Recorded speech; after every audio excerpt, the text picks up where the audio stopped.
నమస్తే, welcome to స్వతంత్ర. నేను మురళి. ముందుకు హెడ్లైన్స్ చూద్దాం. సీట్ల సర్దుబాటుపై చంద్రబాబు కీలక వ్యాఖ్యలు. ఏకపక్షంగా ఎలాంటి మార్పులు ఉండవని స్పష్టం.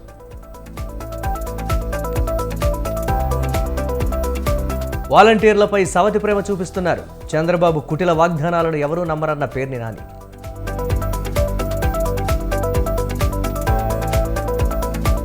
పిఠాపురంలో జనసేన విజయకేతనం ఎగరబోతోంది. సైకో జగన్ను పంపించాలన్న పవన్.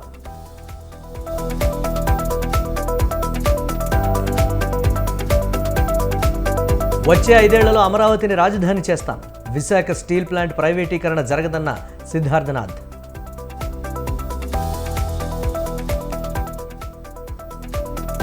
భారీ మెజారిటీతో మోదీ ప్రభుత్వం ఏర్పడబోతోంది. తెలంగాణలో బీజేపీ వస్తుందన్న కిషన్ రెడ్డి.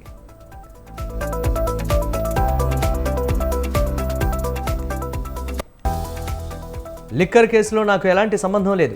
రాజకీయ కక్షతోనే ఇబ్బందులు పెడుతున్నారన్న కవిత.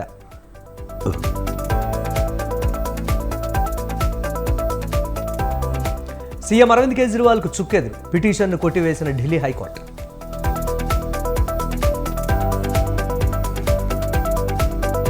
శాసనసభ ఎన్నికల ఫలితాలే మళ్లీ పునరావృతమవుతాయి.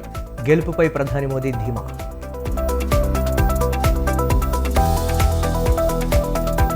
ఫ్లాట్గా ముగిసిన దేశీయ స్టాక్ మార్కెట్లు. తొలిసారి 75,000 మార్కును దాటిన సెన్సెక్స్.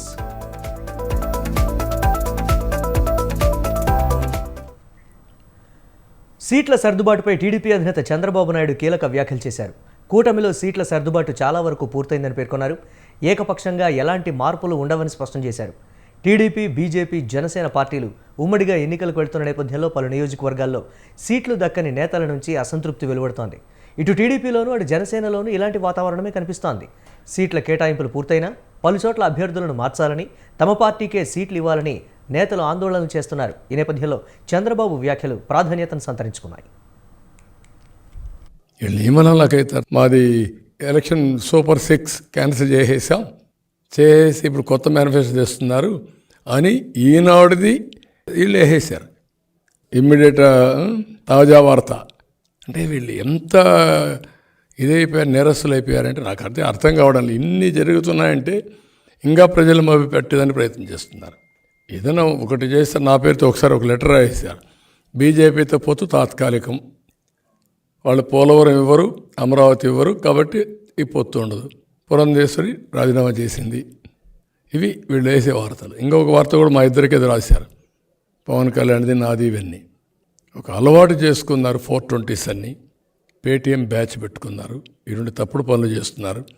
రాజకీయాల్లో నాలాంటి వాడు ఇవన్నీ చూస్తున్నా అంటే బాధ, ఆవేదన, ఓసారి ఆవేశం కూడా వస్తుంది. ఓడిపోతామని భయం ఉంది. ఓడిపోతామంటే మళ్ళా తగులుకోకుండా ఉండడానికి ఏం చేయాలో అన్ని ప్రయత్నాలు చేస్తామంటే కనబడొస్తా ఉంది. లేకపోతే అవసరం లేదు. దీన్ని బట్టి చూస్తే అన్ని వర్గాల్లో ఇప్పుడు కనపడేదంతా టీజరే చూశారు. రియల్ సినిమా ఇంకా రాబోతుంది. డే బై డే మీరే చూడబోతున్నారు. అది వాళ్ళకి అర్థమైపోయింది సీన్ అంతా. ఎంత దినానికి 1400 బస్సులు పెట్టిన సందర్భం ఎక్కడన్నా ఉందే మీకు? ఎవ్రీడే 10 కోట్లు 15 కోట్లు బిర్యానీ, లేకుంటే క్వార్టర్ బాటిల్, లేకుంటే హాఫ్ బాటిల్, లేకపోతే వాళ్ళకందరికీ ఫ్రీ బస్సులు. అంటే ఇంత డబ్బులు విచ్చలవిడిగా ఖర్చు పెడుతున్నావు అంటే ఎక్కడి నుంచి వచ్చింది డబ్బులు? కామన్ మ్యాన్కి అర్థం కదా.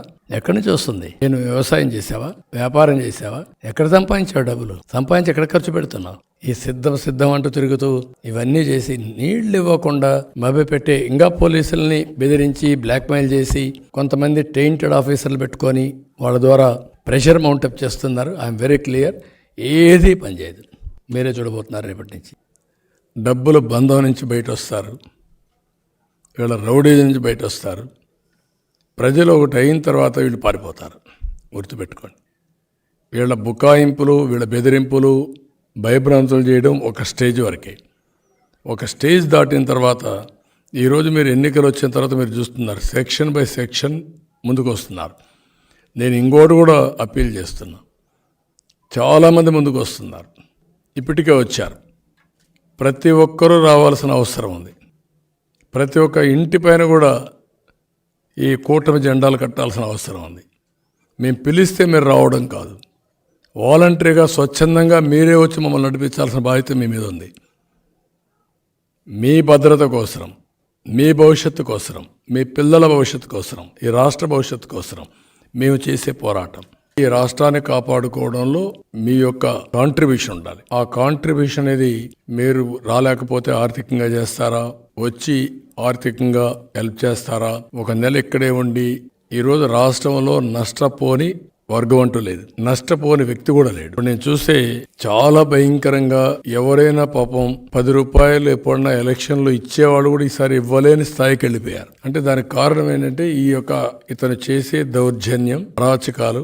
రెండోది, ఈ రాష్ట్రంలో ఒకే ఒక వ్యక్తి బాగుపడ్డాడు, 5 కోట్ల మంది నష్టపోయారు. 5 కోట్లలో ఇతను ఒక్కడే తప్ప ఎవ్వరికి లాభం రాలేదు. జెన్యున్గా న్యాయపరంగా జరిగే ఇష్యూస్ కూడా జరగలేదు. అది వ్యాపారం కావచ్చు, కాలేజీలు కావచ్చు, లేకపోతే చిన్న చిన్న షాపులు కావచ్చు, అగ్రికల్చర్ కావచ్చు, అన్ఎంప్లాయీస్ కావచ్చు, అందరూ నష్టపోయారు. ఆ పరిస్థితిలో ఈ రాష్ట్రం ఉంది. ఏదేమైనా ఎవ్వరు కూడా నమ్మకాన్ని మళ్ళీ మనం రీకూప్ అవుతాం, ఇది బాధ్యత. రైట్ డైరెక్షన్లో దేశం అంతా ముందుకు పోతా ఉంటే పాజిటివ్గా అగ్రెసివ్గా దేశాన్ని ముందు తీసుకుపోయే సమయంలో మన రాష్ట్రం రివర్స్ గేర్లో రివర్స్ తీసుకుపోయే పరిస్థితికి వచ్చారు. వాలంటీర్ల వ్యవస్థను నాశనం చేద్దామనుకున్న చంద్రబాబు నాయుడు వారిపై కల్లబొల్లి ప్రేమ వలకబోస్తున్నాడని మాజీ మంత్రి పేర్ని నాని అన్నారు. చంద్రబాబు కుటిల వాగ్దానాలను ఎవరూ నమ్మరు. ప్రజల్లో తిరుగుబాటు రావడంతోనే చంద్రబాబు యూటర్న్ తీసుకున్నాడని పేర్కొన్నారు. సేవ కోసం పనిచేసే వాలంటీర్లు చంద్రబాబు గాలానికి పడరు, బూటకపు మాటలు, నయవంచనకు ప్రతిరూపం చంద్రబాబు అని ఆయన విమర్శలు గుప్పించారు. ఇప్పుడు కొత్తగా వాలంటీర్లకు 10,000 జీతం పెంచుతామని కొత్త ఎరవేస్తున్నాడని విమర్శించారు. వాలంటీర్ల ఆత్మాభిమానాన్ని కించపరుస్తూ వారి వ్యక్తిత్వాన్ని హననం చేసిన చంద్రబాబు ఇప్పుడు నీతి వ్యాఖ్యలు చెప్తున్నాడని అన్నారు. నయవంచనకి మారుపేరైనటువంటి నారా చంద్రబాబు నాయుడు కొత్తగా వివిధ కులాలకి గేలాలేయటం అయిపోయింది, వాళ్ళని వాడుకుని వదిలేయటం, మోసం చేయటం అయిపోయింది. రాష్ట్ర ప్రజలకి గాలం వేయటం, వాళ్ళని వాడుకోవటం, విసిరిపారేయటం అయిపోయింది. ఇవాళ కొత్తగా వాలంటీర్లకు కూడా గేలం వేస్తున్నాడు చంద్రబాబు నాయుడు. గేలానికి ఎర్రేం పెడుతున్నాడంటే వాలంటీర్లకి నా ప్రభుత్వం రాగానే 10,000 రూపాయలు ఆనరోరియం చేస్తాను, 5,000 రూపాయలదని చెప్పాను. ఎవరయ్యా ఈ చంద్రబాబు నాయుడు 10,000 రూపాయలు చేస్తానన్నదంటే, గడిచిన 4.5 సంవత్సరాలుగా ఈ వాలంటీర్లని మానసికంగా క్షోభకు గురి చేసి వారి మీద మీరు బాంబే రెడ్ లైట్ ఏరియాకి అమ్మాయిలను అమ్ముతారని, మగవాళ్ళు ఇంట్లో లేకుండా తలుపులు కొట్టి ఆడవాళ్ళని లొంగ తీసుకుంటారు, మోసం చేస్తారు అని చెప్పని, వాలంటీర్ల వ్యవస్థని ఆపేయండి, వాళ్ళ సేవలు నిలుపుదల చేయండి అని చెప్పని ఇవాళ చంద్రబాబు నాయుడు గారు నువ్వు లేకపోతే మీ దత్తపుత్రుడు లేకపోతే ఇంకొకళ్ళు డబ్బులకు అమ్ముడు పోతారేమో కానీ వాళ్ళ వాలంటీర్లు అనేవాళ్ళు.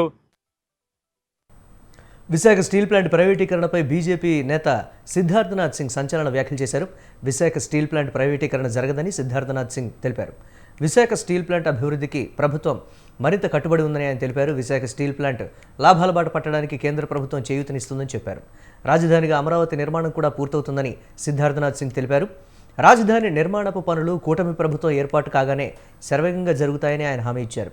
పోలవరం నిర్మాణం పూర్తి చేసే బాధ్యతను కూడా కేంద్ర ప్రభుత్వం తీసుకుంటుందని ఆయన చెప్పారు. In 5 years has not become the capital. It is the commitment of BJP along with the alliance partner and TDP that Amravati will be delivered in coming next 5 years. Polavaram project will be delivered in next 5 years. The alliance, TDP-led alliance in Andhra Pradesh and the NDA at center will ensure that the Polavaram project is delivered, are being created. Visakhapatnam steel plant will be sold. Where is disinvestment happening? Visakhapatnam is not there for disinvestment. I am going to Kamni Ji's for opening of his office. Many other offices have been opened and everybody is working. I think you should stop. పిఠాపురంలో ఉన్న జనసేన అధినేత పవన్ కళ్యాణ్కు TDP నేత రఘురామకృష్ణరాజు కలిశారు. ఈ సందర్భంగా ఆసక్తికరమైన వ్యాఖ్యలు చేశారు. ఎన్నికల్లో కూటమి గెలవాలని, అందరం కలిసి రాష్ట్రాన్ని అరాచక శక్తుల నుంచి కాపాడుకోవాలని అన్నారు. పొత్తు కోసం ప్రయత్నం చేసిన గొప్ప వ్యక్తి పవన్ అని కొనియాడారు. తాను ఎక్కడి నుంచి పోటీ చేసినా పవన్ ప్రచారం చేస్తారని అన్నారు. ఈ కూటమి ముగ్గురు కలవాలి, కలిసి రాష్ట్రాన్ని అప్పుల పాలు చేసి అరాచకం చేస్తున్న వ్యక్తిని బయటికి పంపాలి అంటే ముగ్గురు కలవాలి అని చాలా పట్టుదల పట్టి ముగ్గురిని ఒకటి చేసిన ఒక గొప్ప వ్యక్తి పవన్ కళ్యాణ్ గారు. రాబోయే రోజుల్లో మనకున్న ఈ రాష్ట్రానికి పట్టిన దరిద్రాన్ని అని అనొచ్చేమో అనేద్దాం, ఈ డ్రగ్ ఆంధ్రప్రదేశ్ని, ఈ బ్యాడ్ ఇమేజ్ని, రుణాంధ్రప్రదేశ్ అనే బ్యాడ్ ఇమేజ్ నుంచి బయటపడేయాలి అంటే చంద్రబాబు నాయుడు గారు, పవన్ కళ్యాణ్ గారి సారథ్యం. రేపటి నుంచి టీడీపీ అధినేత చంద్రబాబు, జనసేన అధినేత పవన్ కళ్యాణ్ ఉమ్మడిగా ప్రచారం నిర్వహించనున్నారు. ఉమ్మడి ఉభయ గోదావరి జిల్లాల్లో రేపు, ఎల్లుండి జరిగే 3వ విడత ప్రజాగళంలో చంద్రబాబు, పవన్ కలిసి పాల్గొననున్నారు.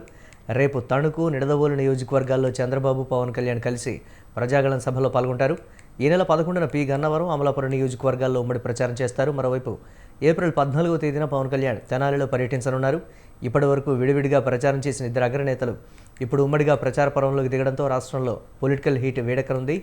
అంతేకాక చంద్రబాబు, పవన్ ఉమ్మడి ప్రచారంతో రెండు పార్టీల శ్రేణుల్లో ఫుల్ జోష్ కనిపించనుంది. టీడీపీ, బీజేపీ, జనసేన మధ్య పొత్తు కుదిరిన తర్వాత గత నెల 17న చిలకలూరిపేటలో తొలి బహిరంగ సభను నిర్వహించారు. ఈ సభకు 3 పార్టీల అగ్రనేతలు ప్రధాని మోదీ, చంద్రబాబు, పవన్ కళ్యాణ్ హాజరయ్యారు. అయితే ఆ తర్వాత పవన్ కళ్యాణ్, చంద్రబాబు కలిసి బహిరంగ సభలో పాల్గొనలేదు. చంద్రబాబు ప్రజాగళం పేరుతో 25 అసెంబ్లీ నియోజకవర్గాలను చుట్టేశారు. అటు వారాహి యాత్రతో, విజయయాత్రతో పవన్ ఎన్నికల ప్రచారం నిర్వహిస్తున్నారు. అయితే ఇప్పుడు ఎన్నికలు దగ్గర పడుతూ ఉండడంతో కలిసి ప్రచారం చేయాలని నిర్ణయించారు.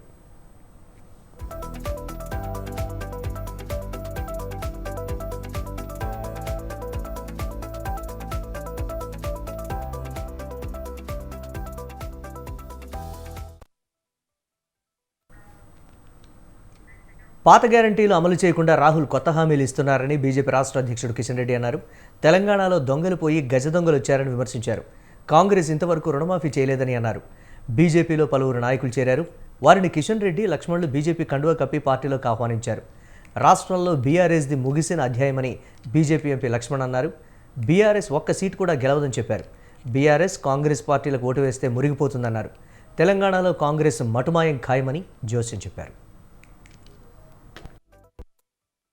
యొక్క ఉగాది పండుగ శుభాకాంక్షలు తెలియజేస్తూ ఈరోజు పెద్ద సంఖ్యలో బీబీ పాటిల్ ఆధ్వర్యంలో జైరాబాద్ నుంచి మాజీ మంత్రివర్యులు ఆంజనేయులు, వారితో పాటు మాజీ ఎమ్మెల్యే పండరి గారు, అదే రకంగా మన అభ్యర్థి నల్గొండ సైదిరెడ్డి ఆధ్వర్యంలో కూడా రామరాజు యాదవ్ గత ఎన్నికల్లో నల్గొండ నుంచి పోటీ చేసి ఖచ్చితంగా తెలంగాణలో బీఆర్ఎస్ ఇది ముగిసిన అధ్యాయం, బీఆర్ఎస్ ఒక్క సీటు కూడా గెలిచే పరిస్థితి వల్ల రాష్ట్రంలో లేదు. కాబట్టి పొరపాటున కాంగ్రెస్ ని ఓడించడానికి మీరు బీఆర్ఎస్ కు ఓటేస్తే అది మీ ఓటు మురిగిపోతుంది. కాబట్టి ఇవాళ ఎన్నికల ముందు రేవంత్ రెడ్డి గారు కాంగ్రెస్ పార్టీ ఇచ్చిన హామీలు 6 గ్యారెంటీలు ఇవాళ బూటకమని తేలిపోయింది. తెలంగాణలోనే అమలు చేయనటువంటి గ్యారెంటీలు అందరూ కూడా మన అభ్యర్థుల గెలుపు కోసం కృషి చేస్తారని కోరుకుంటూ మీ అందరికీ కూడా స్వాగతం, శుభాకాంక్షలు, ధన్యవాదాలు. ఏదైతే మనం కొట్లాడి తెలంగాణ తెచ్చుకున్నాం, బలిదానాలు చేసి తెలంగాణ తెచ్చుకున్నాం, పోరాటాలు చేసి తెలంగాణ తెచ్చుకున్నాం. కానీ ఆ తెలంగాణను గత 10 సంవత్సరాలుగా కేసీఆర్ కుటుంబము మరి తన స్వార్థం కోసం వాడుకోవడం జరిగింది. మనం ఓట్లేసి గెలిపిస్తే ఆయన తెలంగాణ ప్రజల సంగతి చూసుకోలే, ఆయన కుటుంబ సంగతి చూసుకున్నాడు, ఆయన కుటుంబ సభ్యుల సంగతి చూశాడు. తెలంగాణ అభివృద్ధి గురించి ఆలోచన చేయలే. ఆయన కొడుకు, కోడలు, అదేవిధంగా బిడ్డ, అల్లుడు, చిన్న కొడుకులు, పెద్ద కొడుకులు వాళ్ళ సంగతి చూశాడు. ఆయన ఫామ్ హౌస్ని ఎట్లా పెంచుకోవాలని చూశాడు. అందుకే ఈరోజు మనం చేస్తా ఉన్నాను. 10 సంవత్సరాలు అనేక రకాలుగా పోరాటం చేసిన తర్వాత ఈరోజు టీఆర్ఎస్ పార్టీ కేసీఆర్ గద్దె దిగాడు. మరి ఈరోజు మనం తెచ్చుకునేదండి, ఏదైతే మనం దొంగలు పోయి గజ దొంగలు వచ్చినట్టు ఈరోజు కాంగ్రెస్ పార్టీ వచ్చింది. మరి పెంక మీద నుంచి పొయ్యిల పడ్డట్టు అయిపోయింది. ఈరోజు ఏం చెప్పారు? ఎన్నికలకు ముందు గ్యారెంటీలు ఇస్తున్నాం, మీకు 2 లక్షల రుణమాఫీ చేస్తాం, లేక ఎకరానికి 15,000 ఇస్తాం, నిరుద్యోగులకు 4,000 ఇస్తాం, మహిళలకు 2,400 ఇస్తాం, కౌలు రైతులకు పైసలు ఇస్తాం, రైతు కూలీలకు పైసలు ఇస్తాం, పెన్షన్లు పెంచుతాం. అబ్బో ఎన్ని మాటలు మాట్లాడారో. ముఖ్యమంత్రి రేవంత్ రెడ్డి అప్పుడు అపోజిషన్లో ఉన్నప్పుడు చెప్పారు, ఎవరైనా అప్పు తీసుకోకపోతే వెంటనే బ్యాంకుకి వెళ్ళి 2 లక్షలు తీసుకోండి, మీకు డిసెంబర్లో నేను మాఫీ చేస్తా. ఏ తారీఖు అది? డిసెంబర్ 9వ తారీఖు మాఫీ చేస్తాడు. ఇంకా ఆయనకి డిసెంబర్ 9 వచ్చినట్టు లేదు. టీపీసీసీ వర్కింగ్ ప్రెసిడెంట్ జగ్గారెడ్డి ఆసక్తికర వ్యాఖ్యలు చేశారు. తాను పీసీసీ ప్రెసిడెంట్ కావాలని కోరుకుంటున్నట్లు మనసులో మాట బయటపెట్టారు. అలాంటి అవకాశం కోసం ఎదురు చూస్తున్నానని అన్నారు. పీసీసీ ప్రెసిడెంట్ పదవిని చాలామంది కోరుకుంటారని అన్నారు. ఏ వర్గానికి బాధ్యతలు ఇవ్వాలనేది పార్టీ నిర్ణయం అని అన్నారు ఆయన. నేను కోరుకోవడం కొత్త కాదు, నేను అడగడం కొత్త కాదు. నేను ప్రతి సెకండ్ కూడా ఎప్పుడు అవకాశం దొరికినా, అంటే మా కాంగ్రెస్ పార్టీలో బీసీలు ఎస్టీలు ఈక్వేషన్ కూడా ఉంది. ఎస్సీలు ఆ ఈక్వేషన్ బీసీ ఎస్సీల ఈక్వేషన్ అయితే హ్యాపీ. ఆ పరిధి దాటి ఇంకెవరికన్నా అదర్ క్యాస్ట్ చేయాలనే ఆలోచన వచ్చినప్పుడు రెడ్డి సామాజిక వర్గం చాలామంది సీనియర్ నాయకులు కూడా అడుగుతారు, కోరుకుంటారు. అందులో నేను ఒకరిని కోరుకునే దాంట్లో పీసీసీ ప్రెసిడెంట్గా. సమయం ఉంది, ఇప్పుడు తొందరలు ఏం లేదు. ఎందుకంటే ఆల్రెడీ ముఖ్యమంత్రి గారు పీసీసీ గారు రేవంత్ రెడ్డి గారు ఉన్నారు కాబట్టి ఇప్పుడేం తొందరగా చేయాల్సినంత అవసరం లేదు అనేది అధిష్టానం తెలుసు. అది సంవత్సరానిక. బీజేపీపై జగ్గారెడ్డి తీవ్ర విమర్శలు చేశారు. స్వతంత్రోద్యమంలో బీజేపీ పాత్ర లేదన్నారు ఆయన. కాంగ్రెస్ది త్యాగాల కుటుంబం అయితే బీజేపీది పదవుల కుటుంబం అన్నారు. అధికారం కోసం జిమ్మిక్కులు చేయాల్సిన అవసరం కాంగ్రెస్కు, రాహుల్ గాంధీకి లేదన్నారు. జిమ్మిక్కులను నమ్ముకున్నది ఆర్ఎస్ఎస్, బీజేపీలదే అన్నారు జగ్గారెడ్డి. దేశానికి స్వాతంత్ర ఉద్యమం నుంచి మొదలుకుంటే ఎక్కడ కూడా ఇప్పుడు మాట్లాడుతున్న ఏతులు నరుకుతున్న బీజేపీ నాయకులు ఆ రోజు ఎవరు కూడా లేరు, పుట్టలే ఎవరు కూడా. దేశ ప్రజలకు అందరూ కూడా తెలుసు ఇది వాళ్ళ త్యాగాల కుటుంబం అని. రాహుల్ గాంధీ గారి కుటుంబము త్యాగాల కుటుంబం, బీజేపీ పదవి కుటుంబం. ఎక్కడైనా ఆస్తులు దారాదత్తం చేసిర్రు, ఉన్న ఆస్తులన్నీ కూడా దేశ ప్రజల అంకితం చేసిర్రు అని ఆనాటి మహాత్మా గాంధీ గారి నాయకత్వంలో ఆ రోజు నెహ్రూ గారు, వాళ్ళ తండ్రి మోతీలాల్ నెహ్రూ గారు, ఇది ఒక చరిత్ర ఇదంతా కూడా.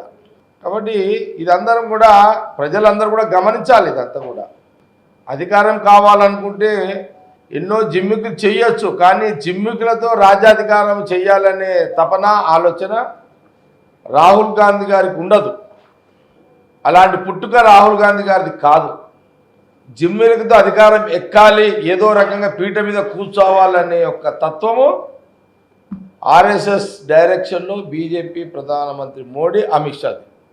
ఈ దేశానికి మాజీ మంత్రి శ్రీనివాస్ గౌడ్ అధికార పార్టీపై విమర్శలు గుప్పించారు. 4 నెలలు గడిచినా కాంగ్రెస్ పార్టీ ఇచ్చిన హామీలేవి అమలు చేయడం లేదన్నారు. ఉద్యోగుల సమస్యలపై ప్రత్యేక శ్రద్ధ పెట్టాలని డిమాండ్ చేశారు.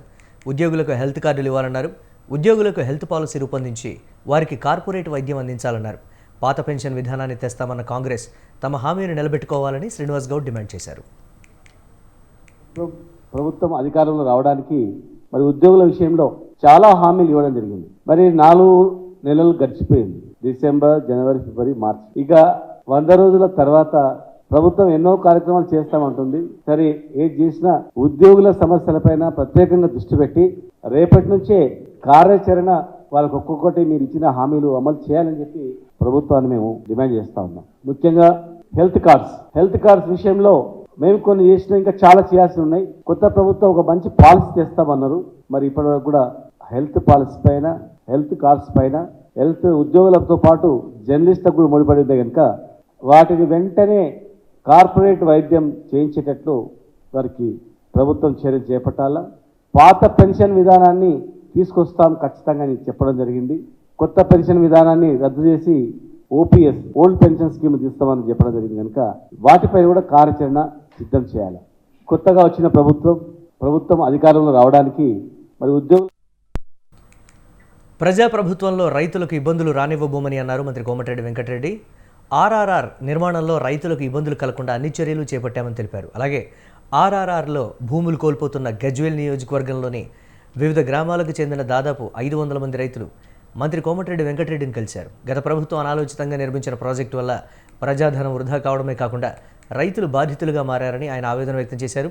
గత ప్రభుత్వంలా ఒంటెద్దు పోకడలకు పోకుండా ప్రజాస్వామ్యయుతంగా రైతుల సమస్యలను తీరుస్తూనే రాష్ట్ర అభివృద్ధికి పాటుపడతామని చెప్పారు.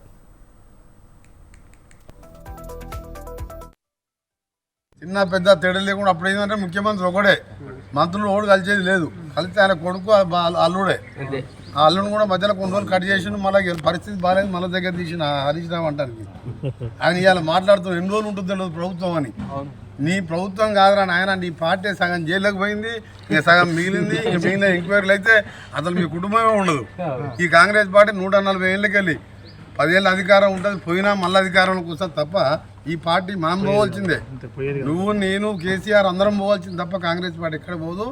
ఆయన ఇవాళ కేసీఆర్ మాట్లాడుతున్నారు, హరీష్ రావు 6.5 ఫీట్లు పెరిగింది తప్ప ఇంట్లో పెరగలే. ఆయన ఏదో గజ్వేల్కు 4 మల్లన్న సాగర్ కొండపోచం కొట్టి మీ పొలాలకు నీళ్ళు వస్తున్నాయి అనుకరా. ఢిల్లీ లిక్కర్ కేసులో అరెస్ట్ అయిన బీఆర్ఎస్ ఎమ్మెల్సీ కవిత జ్యుడిషియల్ కస్టడీని ఈ నెల 23 వరకు కోర్టు పొడిగించింది. 14 రోజులు కస్టడీ ముగియడంతో అధికారులు కవితను ఢిల్లీలోని రౌజ్ అవెన్యూ కోర్టులో హాజరుపరిచారు. Delhi liquor policy money laundering case దర్యాప్తు కొనసాగుతోందని, కవిత బయట ఉంటే దర్యాప్తును ప్రభావితం చేస్తారని ఈడీ వాదనలు వినిపించింది. జ్యుడిషియల్ కస్టడీని మరో 14 రోజులు పొడిగించాలని కోరింది. మరోవైపు కస్టడీ పొడిగింపు కోరేందుకు ఈడీ వద్ద కొత్తగా ఏమీ లేదని కవిత తరపు న్యాయవాది కోర్టుకు తెలిపారు. ఇరుపక్షాల వాదనలు విన్న న్యాయస్థానం జ్యుడిషియల్ కస్టడీని పొడిగిస్తూ ఉత్తర్వులు ఇచ్చింది.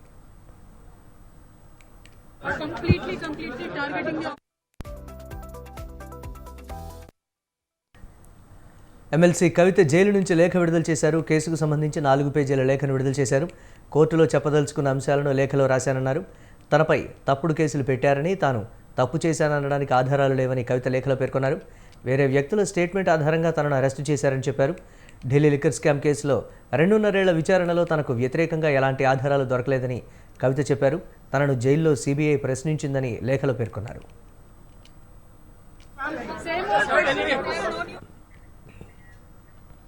ఉగాది పర్వదినం రోజున వివిధ రాజకీయ పార్టీలు ఆయా కార్యాలయాల్లో పంచాంగ శ్రవణం ఏర్పాటు చేశారు.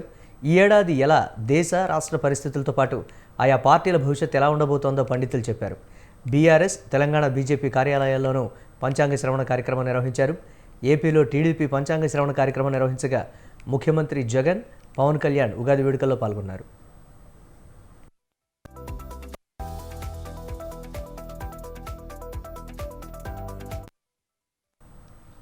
కేంద్ర రాష్ట్ర రాజకీయాల్లో ఉన్న రాజకీయ నాయకుల అక్రమ సంబంధాలు బయటపడతాయని గాంధీభవన్లో నిర్వహించిన పంచాంగ శ్రవణంలో పండితులు చెప్పారు.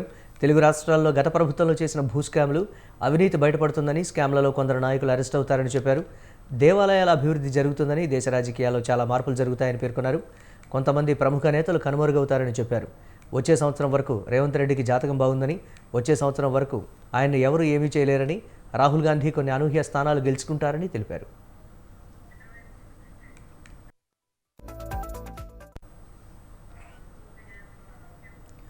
ఈ సంవత్సరం అందరికీ మేలు జరగాలని, సుఖ సంతోషాలు, ఆయురారోగ్యాలతో జీవించాలని మంత్రి జూపల్లి కృష్ణారావు ఆకాంక్షించారు.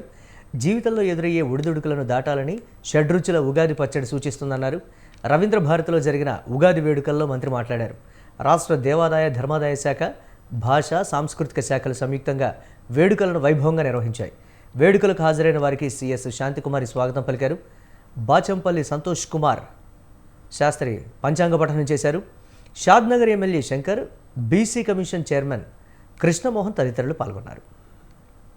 రాష్ట్ర ప్రధానికానికందరూ కూడా మరొకసారి తెలుగు సంవత్సరాన్ని మొదటి పండుగ ఉగాది శుభాకాంక్షలు తెలియజేస్తూ, ఈ ఉగాది పురస్కరించుకొని మీ అందరి జీవితాల్లో వెలుగులు నిండాలని, మీ పిల్లల భవిష్యత్తు బంగారు భవిష్యత్తు కావాలని, ధర్మం 4 పాదాల నడవాలని చెప్పని, తెలంగాణ రాష్ట్రమే యావత్ భారతదేశానికి దిక్సూచి కావాలని అందరం కలిసి సాగుదాం. మరొకసారి మీ అందరికీ శుభాభివందనలు, హృదయపూర్వక నమస్కారం తెలియజేసుకుంటూ మరొకసారి శుభాభివందనలు తెలియజేసి ముగిస్తున్నాం. Thank you. మద్యం విధానం కేసులో అరెస్టైన ఢిల్లీ సీఎం కేజ్రీవాల్కు ఢిల్లీ హైకోర్టులో ఊరట లభించలేదు. ఈ కేసులో ఈడీ తనను అరెస్టు చేయడాన్ని సవాల్ చేస్తూ దాఖలు చేసిన పిటిషన్ను ఉన్నత న్యాయస్థానం కొట్టివేసింది. కేజ్రీవాల్ అరెస్టుకు తగిన ఆధారాలున్నాయని పేర్కొంది. ఈ సందర్భంగా పలు కీలక వ్యాఖ్యలు చేసింది. సీఎంకు ఒక న్యాయం, సామాన్యులకు ఒక న్యాయం ఉండదని కోర్టు పేర్కొంది. సీఎం అయినంత మాత్రాన ప్రత్యేక హక్కులేమీ ఉండవన్న కోర్టు విచారణ ఎలా సాగాలో నిందితుడు చెప్పవలసిన అవసరం లేదని పేర్కొంది. నిందితుడి వీలును బట్టి విచారణ జరపడం సాధ్యం కాదని పేర్కొంది.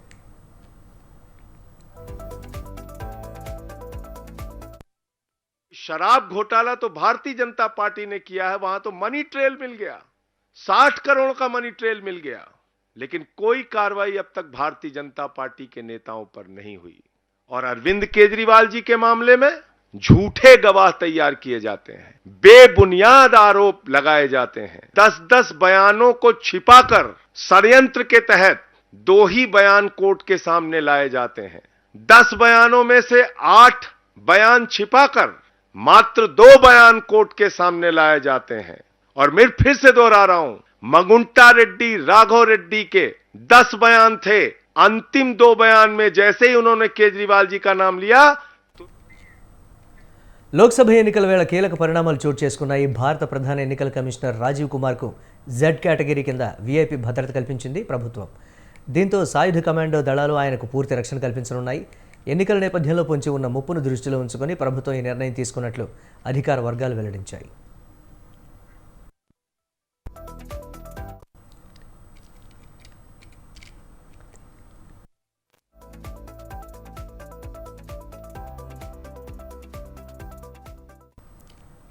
కాంగ్రెస్ పార్టీపై ప్రధాని మోదీ తీవ్ర విమర్శలు చేశారు. ఎన్నికల ప్రచారంలో భాగంగా మధ్యప్రదేశ్లో పర్యటించిన ప్రధాని శాసనసభ ఎన్నికల్లో కాంగ్రెస్ను ఊడ్ చేసినట్లు, లోక్సభ ఎన్నికల్లోనూ కాంగ్రెస్ను ఓడించాలన్నారు.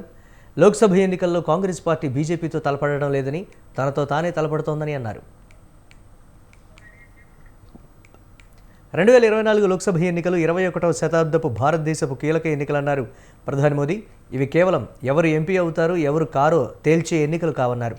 నవభారత నిర్మాణ మిషన్ అన్నారు. వికసిత్ భారత్ సంకల్పానికి కొత్త ఉత్సాహాన్నిచ్చే ఎన్నికలన్నారు మోదీ.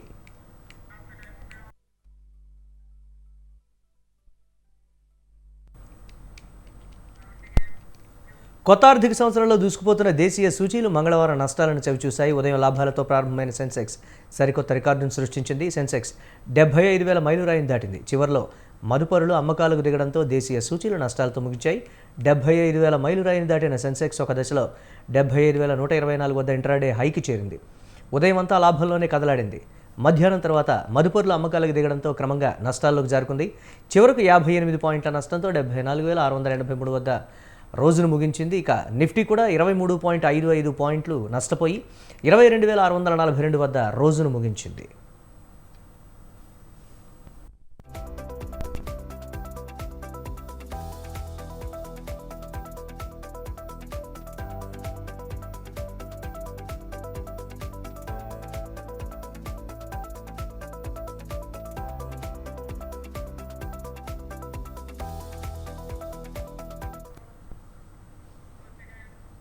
ఇవి ఇప్పటి వరకున్న అప్డేట్స్. కీప్ వాచింగ్ స్వతంత్ర.